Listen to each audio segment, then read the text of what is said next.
Student, कल हमने क्या किया था? देखो, कल हमने किया था factors on which resistance of a conductor depend. कौन कौन से फैक्टर रेजिस्टेंस ऑफ कंडक्टर के ऊपर डिपेंड करते हैं, ठीक है। वो आपने किया था, आपने रेजिस्टेंस के बारे में पढ़ा था कल। देखो कौन कौन से फैक्टर रेजिस्टेंस के ऊपर डिपेंड करते हैं। एक तो जो लेंथ होती है वो होती है resistance is directly proportional to the length, और एक वो होती है कि resistance is inversely proportional to the area of a cross section, ठीक है। और एक आपने ये भी पढ़ा था कि the resistance of a conductor depends on the nature of the material. जो रेजिस्टेंस ऑफ ए कंडक्टर होता है वो डिपेंड किसके ऊपर करता है? नेचर ऑफ द मटेरियल, ठीक है। अब देखो, आप कंबाइन करोगे इक्वेशन फर्स्ट और सेकंड। जो आपकी इक्वेशन फर्स्ट थी वो आपकी कौन सी इक्वेशन थी? जो resistance is directly proportional to the length है, वो इक्वेशन आपकी क्या थी? फर्स्ट। अब देखो, जो resistance is inversely proportional to the area of cross section था वो आपकी कौन सी इक्वेशन थी? सेकंड इक्वेशन, ठीक है। On combining equation first and second, आप फर्स्ट और सेकंड इक्वेशन को कंबाइन करोगे तो आपके पास क्या आ जाएगी? एक नई इक्वेशन आ जाएगी। R is directly proportional to the length and R is inversely proportional to the area of the cross section, ठीक है। उन दोनों इक्वेशन को कंबाइन करने पर आपके पास ये वाली इक्वेशन आ जाती है, R is directly proportional to the L by A, ठीक है। अब आपने क्या किया? देखो, R is directly proportional to the L by A आ गया। आर क्या है आपके पास? आर है आपके पास रेजिस्टेंस, और एल क्या है आपके पास? एल है आपके पास लेंथ, ए है आपके पास area of a cross section.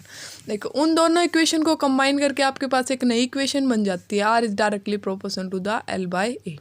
अब आपने इस स्टेप में क्या किया? देखो, ये क्या था? प्रोपोर्शनलिटी कांस्टेंट का साइन था, प्रोपोर्शनलिटी का साइन था, ठीक है। उसकी जगह आपने क्या किया? कोई भी कांस्टेंट टर्म यूज की, R is equal to rho into L by A, ठीक है। क्या आ गया आपके पास? R is equal to rho into L by A. Rho क्या है आपका यहाँ पे? देखो, if rho is constant of proportionality, rho क्या है आपके पास? Constant of proportionality. वैसे आप रो को क्या बोलते हो? रेजिस्टिविटी, ठीक है। आपके पास एक नई इक्वेशन बन गई, R is equal to rho into L by A.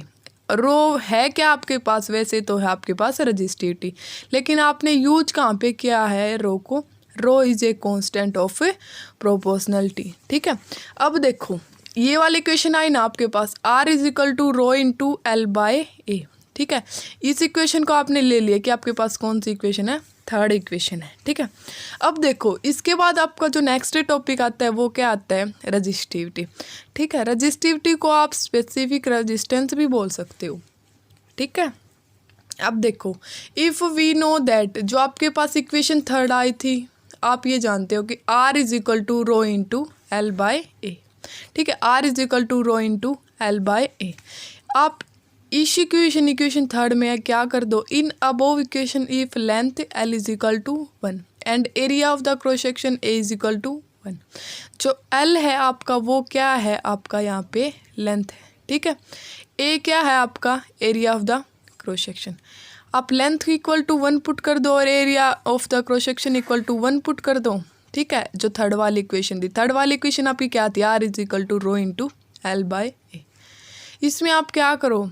Length की जगह 1 पुट कर दिया आपने, एरिया की जगह 1 पुट कर दिया।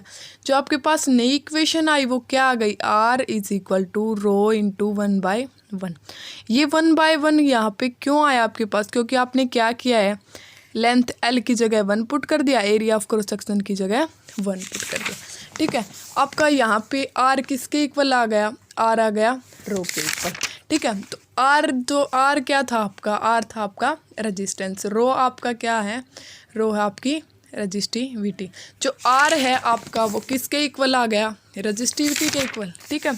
तो आपको पता चला आपकी रेजिस्टिविटी क्या होती है। रेजिस्टिविटी आप कैसे करते हो? देखो, आज हमने क्या किया, R is directly proportional to the length, ये फैक्टर होता है। R is inversely proportional to the area of cross section.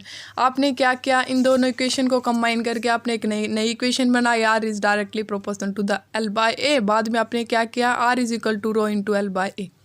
ये प्रोपोर्शनलिटी साइन का हटाया आपने और आपने क्या किया? एक कांस्टेंट टर्म यूज़ की, आपके पास इक्वेशन बन गई R is equal to rho into L by. उसके बाद आपका रेजिस्टिविटी का टॉपिक, ठीक है। R is equal to rho into L by. आपने वहाँ पे क्या किया? एल की जगह 1 पुट कर दिया, ए की जगह 1 पुट कर दिया, तो आपकी रजिस्टिविटी आई वो किसके इक्वल आ गई, रो के